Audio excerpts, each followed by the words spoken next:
அனைவருக்கும் வணக்கம். நான் உங்கள் சுவாமிநாதன் ஜோதிடர் பேசுறேன்.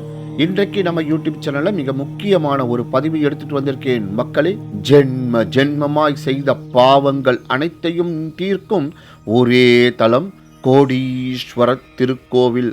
சிறப்புகளை பற்றி இந்த பதிவில் நான் உங்களுக்கு விளக்கமாக சொல்ல போகிறேன். அதனால் பதிவை ஸ்கிப் பண்ணாமல் கேளுங்க. நம்ம யூடியூப் சேனலில் யாரெல்லாம் சப்ஸ்கிரைப் பண்ணலையோ சப்ஸ்கிரைப் பண்ணுங்க, ஷேர் பண்ணுங்க. இப்போ பதிவுக்குள்ள போயிடலாம். 1008 ஈஸ்வரர்களால் சூழப்பட்ட தலம். சனி பகவானும் யமனும் எதிர் சன்னதியில் அருள்கின்றனர். அதேபோல் சித்திரகுப்தனும் துர்வாச முனிவரும் எதிர் சன்னதியில் உள்ளனர். இங்குள்ள சனி பகவான் பால சனி என அழைக்கப்படுகின்றார். இவரது தலையில் சிவலிங்கம் உள்ளது. காக வாகனத்திற்கு பதில் கருட வாகனம் உள்ளது. மங்கு பொங்கு மரண சனி மூன்றிற்கும் வழிபடக்கூடிய சனி பகவான் இவர். இவ்வூரை ஒட்டி காவிரி நதி உத்திரவாகினியாக, அதாவது தெற்கிலிருந்து வடக்காக பாய்கின்றது. இங்குள்ள உத்திரவாகினியில் கார்த்திகை ஞாயிறு அன்று விடியற் காலையில் நீராடினால் எல்லா பாவங்களும் தொலையும் என்பது பூர்வ நம்பிக்கை. இவரது தலையில் சிவலிங்கம் உள்ளது. இத்தலத்தில் நவகிரகம் கிடையாது. விதியின் பயனை யாராலும் மாற்ற முடியாது, ஆனால் மதியால் குறைக்க முடியும். விதியினால் கஷ்டப்படுபவர்கள் இத்தலம் வந்து தரிசித்தால் அதன் பாதிப்பு வெகுவாக குறையும்.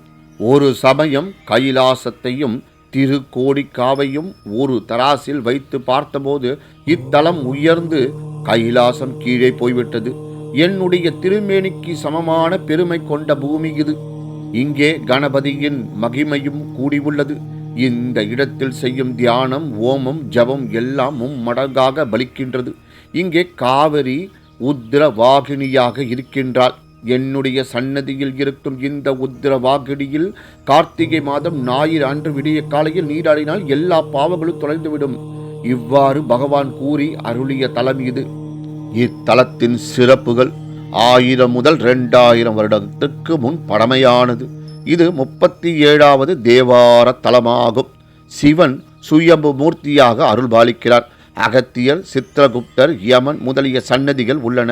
சுமார் 1250 வருடங்களுக்கு முன்பு கிபி 8ஆம் நூற்றாண்டில் தமிழகத்தில் பல்லவர்களுடைய ஆட்சி நடைபெற்று கொண்டிருந்த சமயம் நந்தியவர்ம பல்லவன் காலத்தில் இக்கோவிலின் கர்ப்பகிரகம் மட்டும் செங்கற்கல்லால் கட்டப்பட்டது.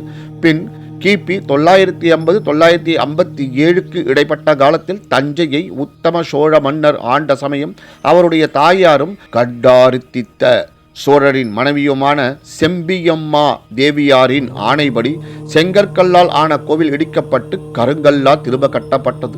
செம்பியார் மாதேவியார் கருங்கர் கோவிலாக திருப்பணி செய்த சமயம் மற்றொரு சிறந்த சேவையும் செய்தார். கோவிலில் ஆங்காங்கே சிதறுண்டு கிடந்த பழைய கல்வெட்டுகளை திரட்டி எடுத்து அதில் உள்ள விவரங்களை புதிதாக கட்டிய கருங்கற் சுவற்றில் திரும்பவும் செதுக்க செய்தார்.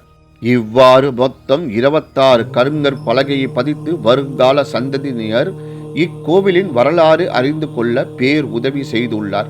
பல்லவர் கால கல்வெட்டுக்கள் தஞ்சை மாவட்டத்தில் வேறு எங்கும் காணப்படுவதில்லை.